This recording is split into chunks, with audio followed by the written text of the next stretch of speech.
Hi there. Doing something I've never done before, which is always good. Um, gonna rebuild, revalve my rear OEM shock. Now, this can only go well. So, I got good guidance from my buddy Sean from Australia. Um, Basically, you need a spring compressor, obviously, to remove the spring. Get rid of your hydraulic collar. It just slides right off. There's a little plastic doohickey in there, whatever. If you look at this shock, it's going to be hard to see, but right here is your usual cap. So this is technically like a normal shock. You got a seal head underneath here, which I'll show later. The only shitty thing is it doesn't have an external reservoir for nitrogen. The nitrogen will probably sit at about here. Sean tells me about likely about 25 mil of space. So what I'm doing is I got my handy race deck bolt. I think I've shown this before in another video. You're not going to see it, but right inside there is a cavity that's got a rubber plug in it. And then you're going to take a hypodermic needle with your nitrogen setup, which is right there. And it's going to go on top of the shock. So what I'm doing right now is I started drilling a hole. You can see it there. That's where that new bolt's going to thread in. So I'll drill and tap that. So first up is obviously to drill this in here. Then I'm going to take a small piece of wire or even like a small pick and measure how much room I have for the nitrogen. Note that obviously, and then I'm going to start taking off the cap, get into the seal head, and hopefully pull this apart. Okay, holes drilled. I'm just using my drill bit as a gauge tool. I'll measure that off, and that's going to be my piston height. So then I can start slowly working on this, taking off the cap and getting the seal head out. So, got the tap in. You can see there's not a hell of a lot of room. I'm hoping there should be lots of threads on the actual bolt here to engage this and seat down. So we'll back this out and onto the seal head next. Okay, we got progress. Okay, cap is off. With this cap, just take your time. It's go around it with a flat blade screwdriver or something fairly sharp that can get in there. Then obviously I'm going to press in on the seal head here, and there's a little circlip that will come out, and then the whole shock can come apart. We're in. So, seal head right here. Pull that down. And then what I'm after here, obviously, is I'm going to break this, I think it's a 17 or 14. I'm going to figure out exactly what we have for a shim stack on either side of the valve. And then we're going to revalve it. One thing to mention is when you break the nut, or is it, you should always file off the top of the nut because it's kind of, the metal is peened on.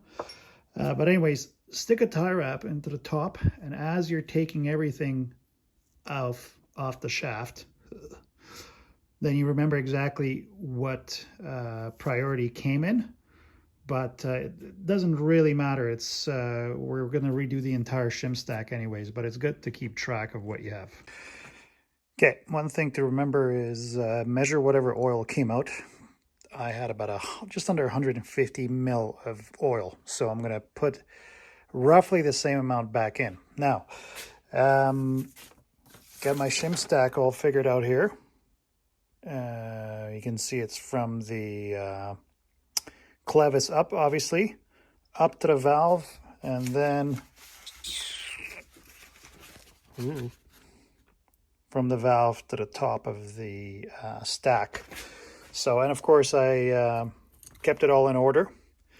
I'm going to, well, most likely use different shim stacks, whatever Sean tells me to use.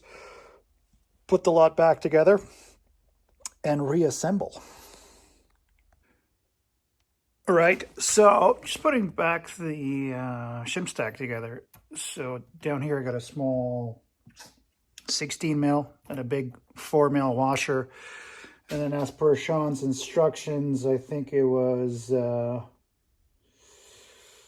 21 mil by 0.25, 24 mil by 0.25. Then I went up to a 26 by 2.2 mil, 28 by 0.2 mil, 30 by 0.2 mil, and then 34 mil by 0.2. So now I'm ready to put my valve back in. It's hard to do this when you got one hand. Anyways, the rebound stack is going to basically stay as is. So I'm going to put that back together. Now, Sean, you're going to tell me if I did this right. This is the compression side, and this is the rebound side. I'm thinking. It's always, like I said, always super hard to do with one hand. There we go. That's in. And then simply, let me just think about this here for a second. Thumb in the way. Dump that on there. Be good to actually, ow! Well, that's going to leave a mark. Put that on. I'm going to use a little dab of the Loctite. Lab of Loctite. On here. And then screw the Nizut on. And then I don't know if I'm going to have to peen that over. Anyways. Okay, I think I got this right. If I don't, well, I'll take it apart and do it right again. So per Sean's instructions, there's a piston in here that should be about, once everything's all said and done, about 45 mil of air gap. And then that bit there is going to get nitrogen. And in fact, I got a shitty ass diagram here. So right here, that's going to be, I'm left-handed, so this is difficult for me. So that right there is going to be nitrogen eventually, and this is all here is going to be oil. So right now, that piston, that thing there is at the very top. And I can demonstrate that with my handy-dandy ruler. You can see all the way down to about here. Down. Okay, so now I'm going to fill it with oil, about 160 mil.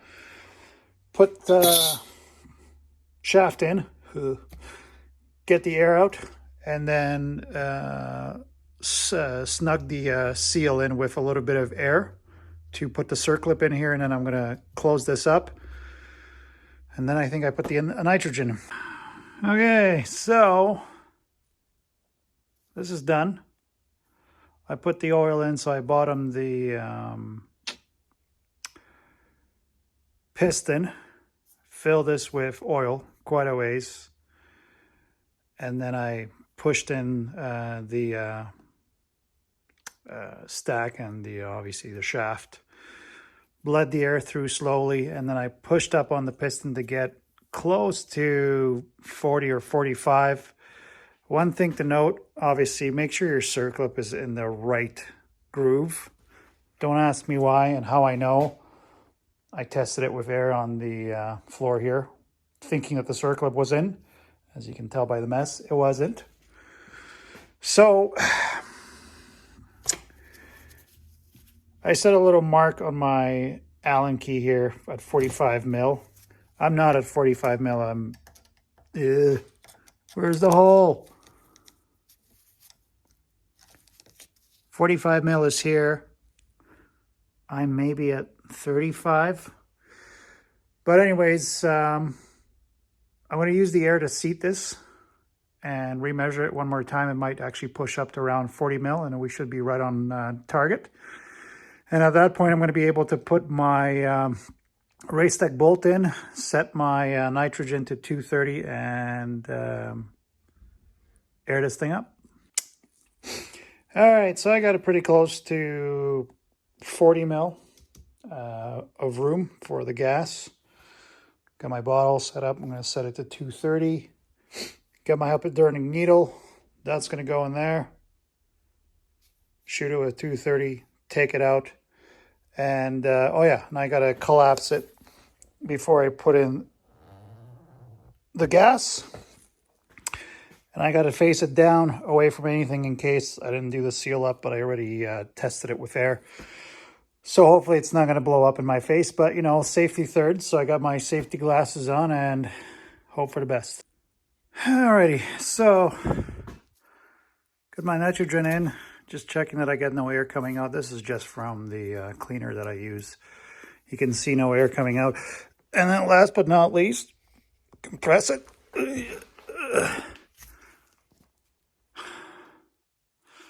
Make sure it comes up okay. No knocking, no fast movement, just nice, steady kind of fluid rebound. And again, fuck it.